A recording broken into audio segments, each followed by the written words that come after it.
Good morning, everybody. Good morning, good morning, good morning. Top of the morning to you. It's Urban Country Mornings. It's your boy Dre, the beautiful, the multi-talented Shellsby in the building. Good morning, everyone. Yes, man. We in the building. Y'all. Just kind of looking at these volumes real quick and these levels and things, and you know what I mean. Kind of making sure everything is copacetic. Corpacetic or copacetic? How do You said it right. you know I like to add letters. How about our boy Greg Thomas? I don't see Greg Thomas right now. Well, it is. What is today's date? Today is Thursday. Thankful Thursday. Wait a minute, is it? Did I jump ahead one day? No, I think you might be right. All right, it's Thursday. Let's talk freedom tonight. Okay, so it's definitely Thursday. Yeah. Thankful Thursday at that. Thankful Thursday. We got a lot to be thankful for. So first off, before we do anything else, thank you, Father, for everything that you've done, everything that you're doing now, and everything that you've yet to do. Your holy name we pray. Amen and Ashe. All right. Short and sweet. Boom, Straight bang. to the point. Boom, bang. Connect. All right. So like I said, everyone, first and foremost, good morning again to you. If you are here for the first time, thank you for being here and welcome to the Urban Country Morning Show. To our core supporters, good morning. Hope you're doing wonderful today. Boom, bang. All right, so usually we would have morning motivation with Soul Entertainment, and hopefully that will be happening very soon. Very shortly. All right, but before we get into that, just a few things that we are looking to discuss today. Now this one right here, it makes my heart smile because I constantly get into back and forths with people online about prison. Your heart smiles? Yes. What does that look like? A bloody mess. Why would you take such a thing and just like corrupt it and turn it into that? Anyway, I get into this constant back and forth with people about prison, and what I always say is that prison shouldn't be a torture chamber. Like, someone goes to prison, that doesn't mean that they should be mistreated or have all these heinous things happen to them. But anyway, Georgia, the Department of Justice will be launching a very much needed investigation into Georgia prison. Georgia.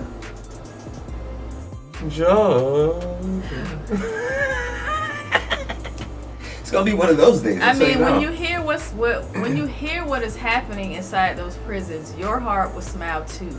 To see that someone is stepping in to do something about it. Yes, please drink your coffee. Trust me, you might not want me to drink any more of this. It's that fire. Well, we'll figure it out as we go. I have to. Don't get me going. I'm in calm mode right now. Uh-oh.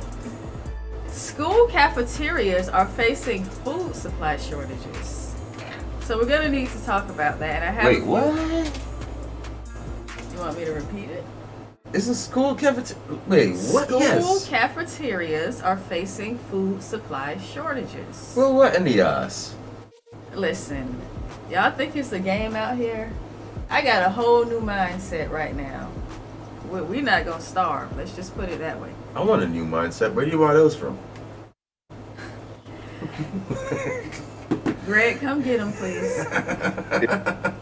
All right, a Florida landlord says no jab, no apartment.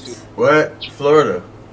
A Florida landlord, can you believe it? Florida, of all places, says no jab, no apartment. Landlord, you're going down. Do you know what the landlord, you're going down? Woo! All right, and two young boys, and when I say young, I mean young, have been arrested after their deadly plans were revealed. So thank God they weren't able to execute those plans, and they have been arrested.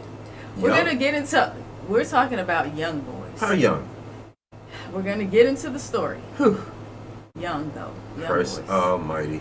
All right, all of that and more coming up right here on the Urban Country Morning Show. So please stick and stay, as Dre would say. And before we get into any of the headlines for today, we have Greg Thomas here with us this morning with our morning motivation, because God knows In this world we're in, we definitely need some motivation. Greg, how you doing? And it makes my job a heck of a lot harder when you say that we need it across the world. Maybe in Georgia and Florida that kind of like oh my god, I got to go back into the lab. But yeah, I was just thinking this morning. I was just thinking I'm kind of excited. It's raining here in Georgia, and I was just thinking I got to go to the office. Got to go to downtown Atlanta today. And I'll tell you, man, I have forever, I had such a bad experience in Atlanta when I was young. When I first went, it's just like they used the parking game, like put the parking boots and stuff on people's cars, and then stand by your car until you come outside. But they're really not with the city. they just hustling money because they're from they just hustling you because of your tag. They know that you're not from downtown Atlanta, so they're just like, listen, man, we about to get these 40-50 bucks from this dude, that white lady, that person over there, that person over there. So I mean, it's like we're talking like 20 years ago. I mean, ever since the guy hustled me for like $45, I hate going to Atlanta because I'm always like, nah, somebody up there. I just don't like. I don't like the city. But I was just thinking about that. I was just thinking about the fact that years ago, I think it was 2014, I applied for a financial advisor position. And I was denied the financial advisor position. I was still on probation at the time, and I was thinking like, wow, I really want to be there. My wife, she had told me, she said, Greg, listen. So what we're gonna do? You're gonna go up. You're gonna apply for the job. We know that God's gonna get you the job. Whatever. But I explained to the guys I was a convicted felon, and he was like, nah. I went through the interview and everything. But he started talking crazy, like acting like he didn't know what was going on when we got down to once I told him I was a convicted felon. But long story short, I got denied the job. I didn't know the actual process at the time, but I was still on probation then, so it still wouldn't work out. But fast forward 2020, when I passed my state life test for life insurance here in Georgia, I've been working currently with two different insurance companies, and this one company that I'm working with right now, their main office is downtown, so they invite us to come up on Mondays and Thursdays to work on make phone calls and hang out in the office and stuff. But I was just thinking about all the different things that has to change in life, that has to change when you're pursuing your goals, when you're pursuing your dreams. Like, I've always wanted to work in corporate America. I always wanted to sort of be a suit and tie guy, but just based on the circumstances and the realities of things, it just hasn't really happened. But there's some areas that are sort of unfolding right now, and it led me to look up a known fact through Harvard researchers and Stanford researchers, people in the business world who are like elite business people. They do researches just based on organizations and communities. So it's not something that's just coming from me, but it's something that's literally is all the way across the board online. But what they were saying is that when an organization implements change, it only 85% of the people rejects it automatically. 85% of people, it's like, hell no, we're not gonna change immediately. So now you just think about coming up with these cool ideas. This is what we're gonna do. We're gonna make this work like this. We actually have data. They did research. Bigger companies like Google and Apple, they do research. They do study, like year-long studies. They take prospects. They ask questions. They do group studies. Literally like go out and do it. And so when they come back with these numbers, it's kind of crazy. It's like 70 to 85% of people will not change. 85% of organizations that implement change fails immediately simply because people don't want to change. And I'm looking at life and I'm looking at things. The cool thing about it, I tell you, let's go with the bad thing. The bad thing about that is that, if you have a big organization, if you have 100 employees and you implement something, then that means that only 15% are like, yes, sir, boss, let's go ahead and do it. 85% is resistant. And you already know in the workforce, if you got 85% of anybody doing anything, that's the direction that things are going to go. Because within a workplace, the majority of things that happen, they happen as a result of how the majority is leading. So we have a few bad apples here and there. there. They don't really affect the flow of the work as much. But when you got 85% of people that are resisting, then you got a situation. But I'm looking at life and I'm thinking about the 15% that will do it, the 50% that says, yes, let's implement it, let's make it work. So how do we apply that to our life? We have to look at our own individual life, knowing that we are responsible for the conduct, for the attitude, for the mindset that we have in life. I'm telling you, the more I look at motivation, the more that I research, the more I realize how many people reject motivation, how many people reject change, how many people really don't want to change. They just do a lot of talking about things. But I'm asking you to roll with me on today. Let's be the 15% that is able to implement, because as I go over to the office, they telling me again, with sales, is that 80% by the end of the year, 80% of the people that are in the office with you are going to quit, and 80% more different people are going to be in the office. So only about a 20% of the people that I'm currently high-fiving and complimenting on their ability to do that job very well, 80% of those people will no longer be sitting in those seats. But see, I like to stay motivated, and I like to say, well, you know what? I cannot control the 80% that are going to stop. I cannot control the 70% that doesn't want to receive change, because I am an information junkie, literally meaning that what gets me high is not drugs. Information gets me high. I can sit and read for days. I can sit and read literally and soak it up as a sponge. Why? Because for me, I have to be in that high number. So I just want to encourage somebody on today, please don't be part of the 85% on your job that you're headed to right now, talking about how the supervisor better shut the hell up talking to you early this morning, or you gonna smack somebody. Don't be this individual that is going to work threatening to beat somebody up at the time clock, right? You can't be that individual that's pissed off because they won't scan their eyeball for your time card this morning because their eyes won't work. You understand what I'm saying? You got to get to a place, right, that you want to be the elite. You want to be part of the people. You want to be part of the solution. You don't want to continue to remain part of the problem. So don't bring over into the workforce all of the ideas and the setbacks and the problems that you had with the kids right now early this morning as you get ready to go to work. You're on your way out and you're pissed off already, and the lady driving crazy right beside you. Don't be flicking these people off early this morning on the way to work, guys. Listen to what I'm saying. It's all about the attitude. It's all about the attitude.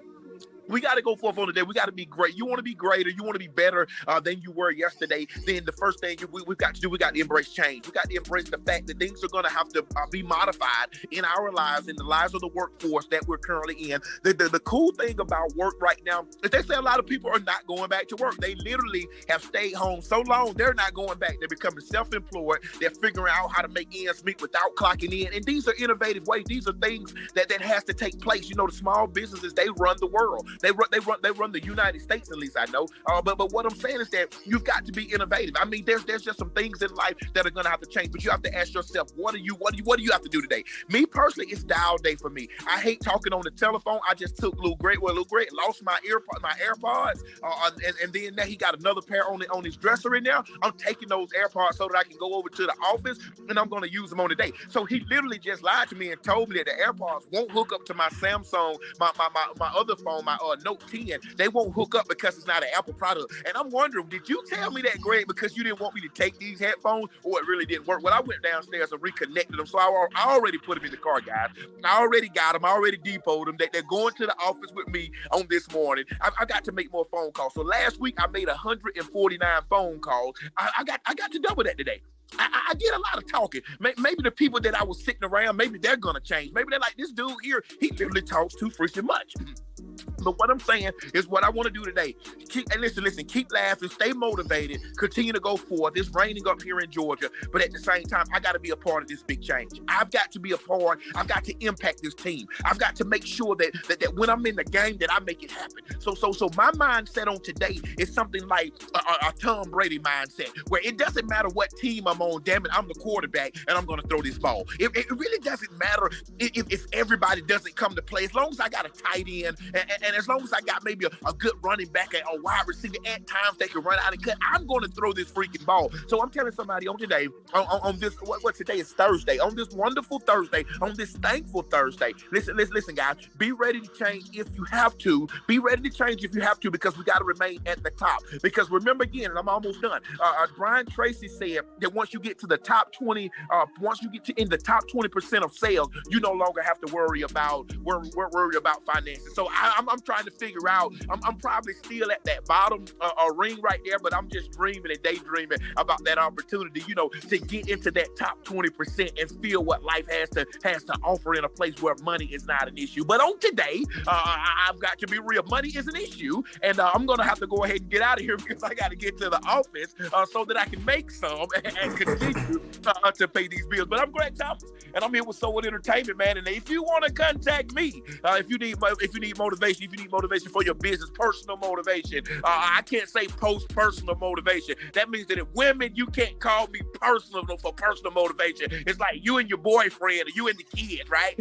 Or you and me and my wife. You understand what I'm saying? But I'm being silly this morning. But I'm telling you the truth, man. Greg Thomas here with So What Entertainment. If you need me, guys, you can reach me at 706-215-1107. Hopefully next week I'll be back in front of the green screen and I won't have to take all of these, these little short time outs like this. But I got the kids running this way, running that way. I don't know their schedule, so I'm kind of like sitting on the porch just waiting for somebody to be like, hey, Dad, I need to go to the school. Hey, Dad, can you do this? You know what I'm saying? So I'm kind of in between everything and halfway on the way out of the door to Atlanta, you know what I'm saying, to start my dial day. But you guys have a good one. Love you guys. Appreciate the opportunity. It's just a blessed day, man. We got to do what we got to do, but embrace the change. Greg Thomas signing out.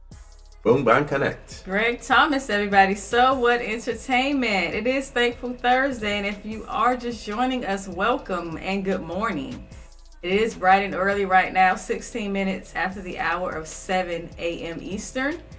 And what we got going on next? We got a lot of things going on, Lex. We got a lot of things coming up today. I got some things to be thankful for. Mm-hmm. So, you know who is Get rid of these. Are you familiar with Simone? Yes, I am. What? Can you let me say the lady's last name? Okay. Well, you say the lady's last name since you're gonna steal it away from me. Go ahead, tell the story. Tell the story. Just go ahead, tell the story. It's Thankful Thursday. Yeah, I'm thankful you're gonna tell the story right now.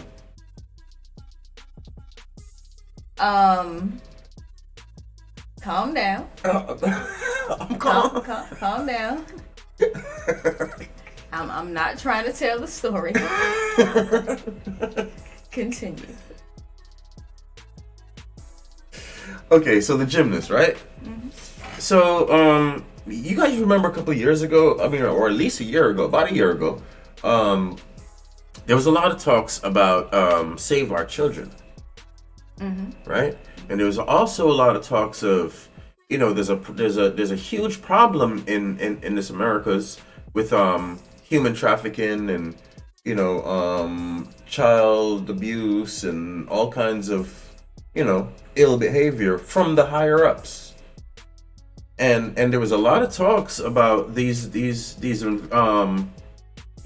things don't really get anywhere because these cronies are all in the right places. I remember one specific content creator. Shout outs to Young Pharaoh. Mm-hmm. Young Pharaoh. He's going through it right now, but shout outs to him anyway, right? He was one of the ones that was screaming with a blowhorn that we can't even trust the FBI out here. And people would look at it and people would say, "Oh, this freaking conspiracy theory crap." Well, here it is a year later. Let's listen to what Simone has to say. Thank you for the opportunity to share my story with this committee and for bringing light to the crisis of abuse in amateur sports. Your commitment to ensuring the safety of gymnasts and all amateur athletes is appreciated, important, and necessary to ensure nothing like this ever happens again. Please bear with me. To be perfectly honest, I can imagine no place that I would be less comfortable right now than sitting here in front of you, sharing these comments. My name is Simone Biles, and I am a gymnast who has trained at the levels of the sport. As an elite gymnast, I have had the honor to represent the United States of America in multiple international competitions, including World Championships and the Olympic Games. Over the course of my gymnastics career, I have won 25 World Championship medals and 7 Olympic medals for Team USA. That record means so much to me, and I am proud of my representation of this nation through gymnastics. I am also a survivor of sexual abuse, and I believe without a doubt that the circumstances that led to my abuse and allowed it to continue are directly the result of the fact that the organizations created by Congress to oversee and protect me as an athlete, USA Gymnastics, and the United States Olympic and Paralympic Committee failed to do their jobs. Nelson Mandela once said, there can be no keener revelation of a society's soul than the way in which it treats its children. It is the power of that statement that compels and empowers me to be here in front of you today. I don't want another young gymnast, Olympic athlete, or any individual to experience the horror that I and hundreds of others have endured before, during, and continuing to this day in the wake of the Larry Nassar abuse. To be clear, Take your time. To be clear, I blame Larry Nassar, and I also blame an entire system that enabled and perpetrated his abuse. USA Gymnastics and the United States Olympic and Paralympic Committee knew that I was abused by their official team doctor long before I was ever made aware of their knowledge. In May of 2015, Rhonda Fayen, the former head of USA Gymnastics women's program, was told by my friend and teammate, Maggie Nichols, that she suspected I, too, was a victim. I didn't understand the magnitude of what all was happening until the Indianapolis Star published its article in the fall of 2016, entitled, Former USA Gymnastics Doctor Accused of Abuse. Yet while I was a member of the 2016 U.S. Olympic team, neither USAG, USOPC, nor the FBI ever contacted me or my parents. While others had been informed and investigations were ongoing, I had been left to wonder why I was not told until after the Rio Games. This is the largest case of sexual abuse in the history of American sport. And although there have been a fully independent investigation of the FBI's handling of the case, neither USAG nor USOPC have ever been made the subject of the same level of scrutiny. These are the entities entrusted with the protection of our sport and our athletes, and yet it feels like questions of responsibility and organizational failures remain unanswered. As you pursue the answers to those questions, I ask that your work be guided by the same question that Rachel Den Hollander and many others have asked. How much is a little girl worth? I sit before you today to raise my voice so that no little girl must endure what I, the athletes at this table, and the countless others who needlessly suffered under Nassar's guise of medical treatment, which we continue to endure today. We suffered and continue to suffer because no one at FBI, USAG, or the USOPC did what was necessary to protect us. We have been failed, and we deserve answers. Nassar is where he belongs, but those who enabled him deserve to be held accountable. If they are not, I am convinced that this will continue to happen to others across Olympic sports. In reviewing the OIG's report, it truly feels like the FBI turned a blind eye to us and went out of its way to help protect USAG and USOPC. A message needs to be sent. If you allow a predator to harm children, the consequences will be swift and severe. Enough is enough. Now, I think that's where we are right now. Enough is enough. Enough is enough. And Thankful Thursday. On this Thankful Thursday, let's be thankful that these young ladies are now in front of Congress testifying. Let's see where this goes. Right. Let's see where this goes, because young Pharaoh let us know.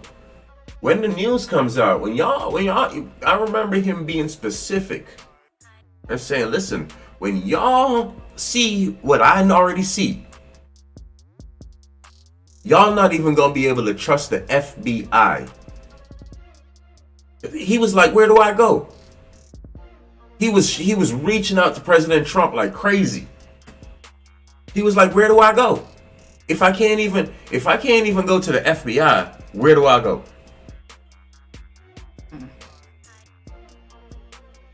It's this whole thing with these people, and we already know how the system operates. It's this whole thing of them wanting to have this false imagery that they have everything under control. Mm-hmm. So they care more about saving face than they actually care about... I don't even think it's that. I think it's more of a system of this is what goes on. Right. And we can't let any of that come out. Right. That's what I mean. Yeah. Saving face to give off the false pretense that things are under control.